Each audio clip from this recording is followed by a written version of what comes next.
think we'll start with Robin, who will outline some of our goals and objectives over the next 6 days in our 3 national series, the NASCAR Sprint Cup Series, the NASCAR Nationwide Series, and the NASCAR Camping World Truck Series. Take from here, Robin. Yeah, thanks, David. It's just a little reminder and hit the high spots here on the tests and some of the changes for our 3 series over the next few days.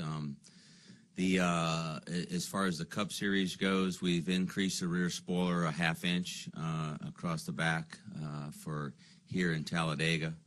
That's basically the only change as we see right now. But as you know, as we tested at a lot of these places over the wintertime, we could make some other changes, but we don't foresee that happening in the Cup.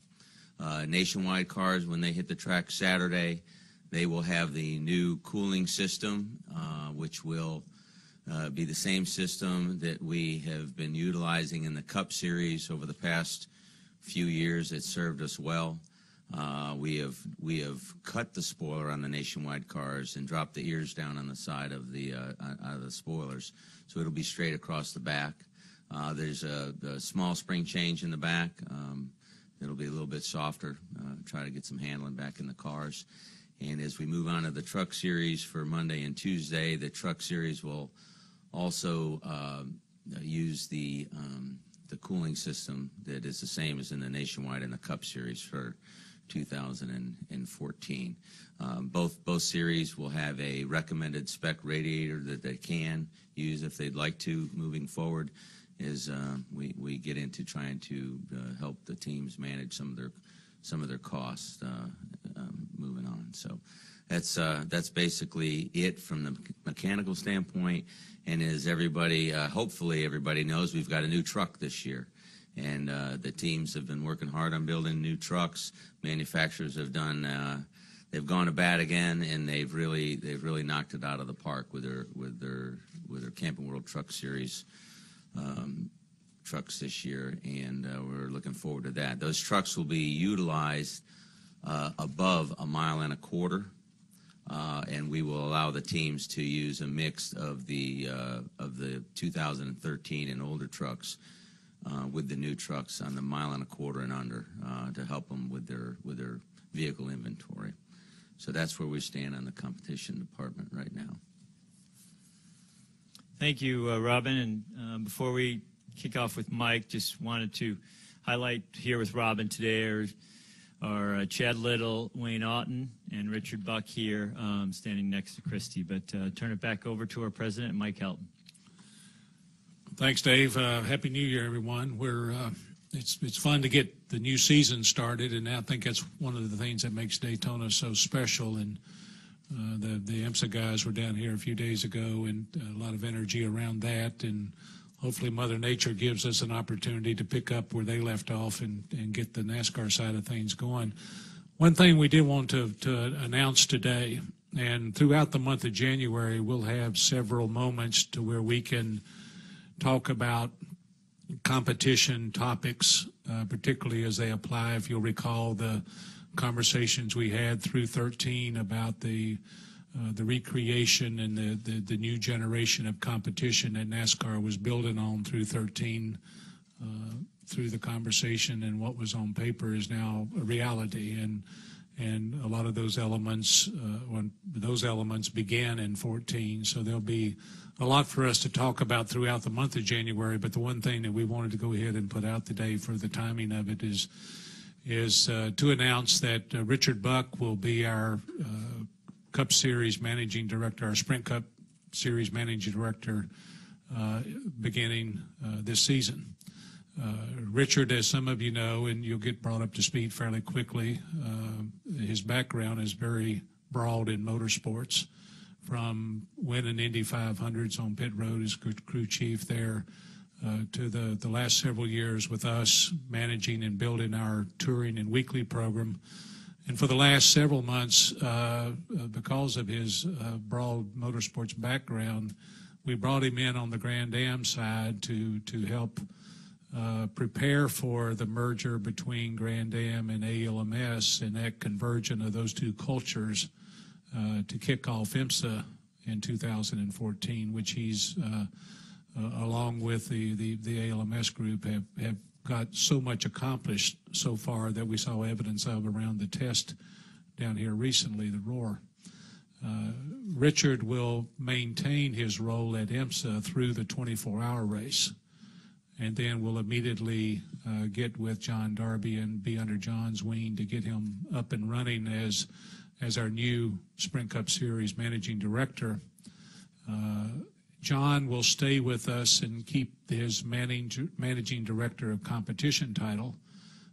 We'll be working on the integration of a lot of the new inspection and the rulemaking and part approval process with Robin Pemberton and Gene Stephanician. And so over time, John may end up being, or will end up being less at the racetrack, more back home at the R&D Center as we move a lot of our competition elements based out of there as opposed to being some of the traditional ways of doing it at the racetrack. So this is another step in that evolution, and like I said, throughout the month of January, we'll have more announcements and more in-depth attachments to what all that means. But we did want to have the opportunity to introduce you to Richard Buck, and he's going to be busy with the sports car world for a couple more weeks, and then he'll come over to the NASCAR side of the fence and get up and running pretty quickly. So we're really anxious to get a lot of the efforts that we've talked about, some publicly, but more importantly internally, been working for the last several months on recreating NASCAR's approach to competition to service the industry better. And as January unfolds, and certainly around Speed Weeks in Phoenix and Vegas and Bristol, as we get the season up and running, there'll be more and more evidence of that. And we're anxious to get going because it's exciting. It's another one of those moments. It's really good to be in NASCAR because we've got a lot of good things going on that I think directly, positively impacts every stakeholder in the sport, but certainly the product on the race fans or the racetracks that the fans expect to have. So we wanted to put that out. Richard, as we said, will be focused on his IMSA efforts, so there'll not be any formal media or press conferences with Richard, but you know he's milling around, and you'll see him milling around in the Cup Garage, particularly this weekend. So we felt like it was best that we go ahead and announce what our plans were with that. And with that, David, I'll give it back to you. All right, we'll take some questions. Andrew and his colleagues have some microphones so questions over for either Robin or for Mike. Jusan over here to Claire B. Lang, please. Claire B. Lang, Sirius XM NASCAR Radio. Can you expound a bit on like what John will do back at the R&D Center and how this helps NASCAR to have something you announced a couple of years ago sort of being implemented? And thanks for reminding me that we've been saying this for the last 3 years, that we were going to replace Darby as a Cup Series director, which has been part of our game plan. Once we started that effort, what became apparent to us was the need for recreating the NASCAR competition group.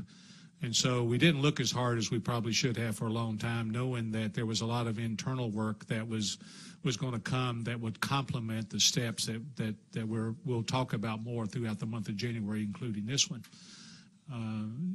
And the conversations that we've had through 13 as we've introduced pieces of the new way of NASCAR approaching competition is all designed to broaden the responsibility, understanding that this is 2014. This isn't 1948 anymore. It's not 1978.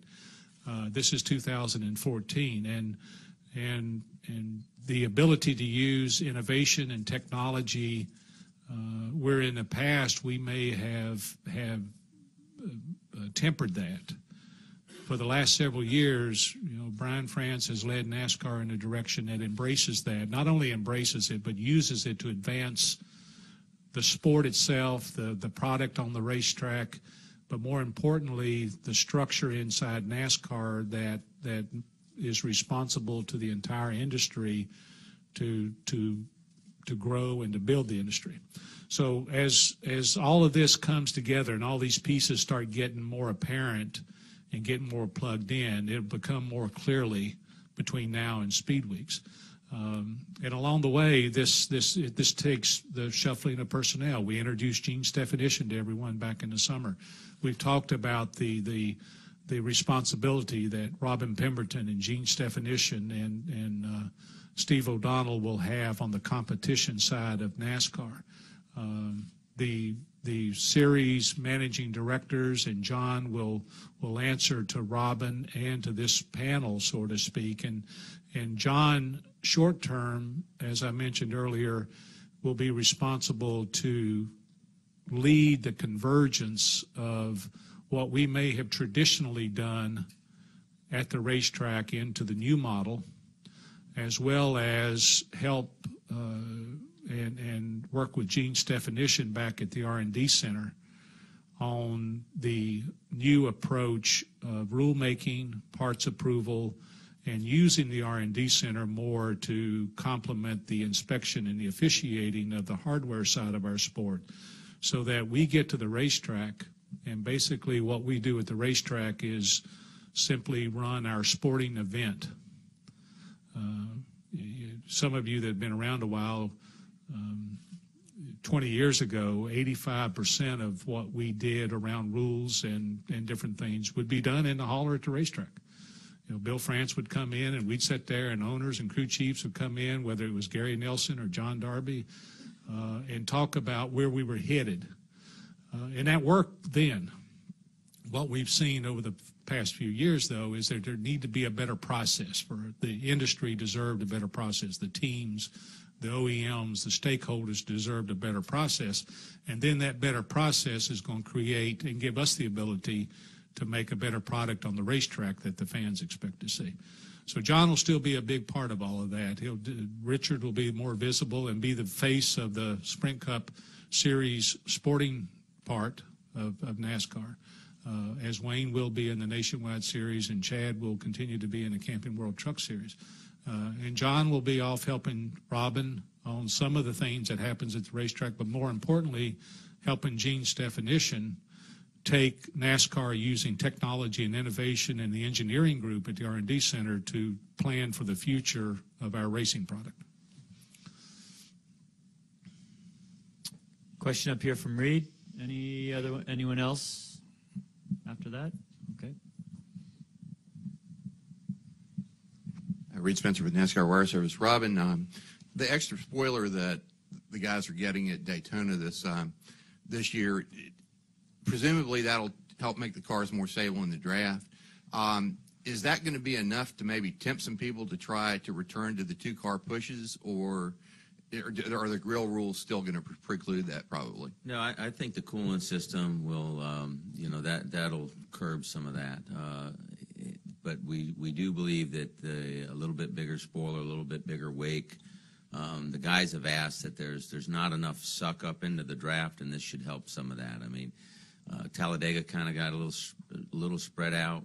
We were a little surprised at that, and guys couldn't make a run, and they couldn't get organized. But we'd been talking to the teams since even mid last year on things to be thinking about, and the spoiler was one that come to us that through the teams, and we were prepared to make that change, and it was well received.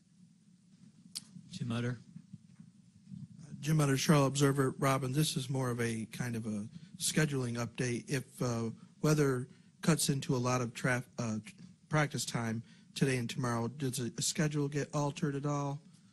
We'll have to adjust accordingly and see. The good news is there's not a lot of changes to the cars, and so it should be pretty straightforward. But we're followed right up here Saturday and Sunday with Nationwide, Monday, Tuesday trucks. So we're pretty much committed on what we have right now. Any other questions for Mr. Helton or Mr. Pemberton? To Kenny Bruce over here.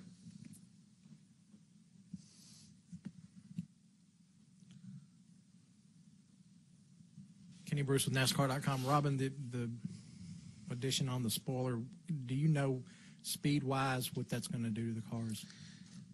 One of the things that we've learned over the developing the Gen 6 car, but over the past few years, what you may give up in some single car runs, you may pick up in the drafting.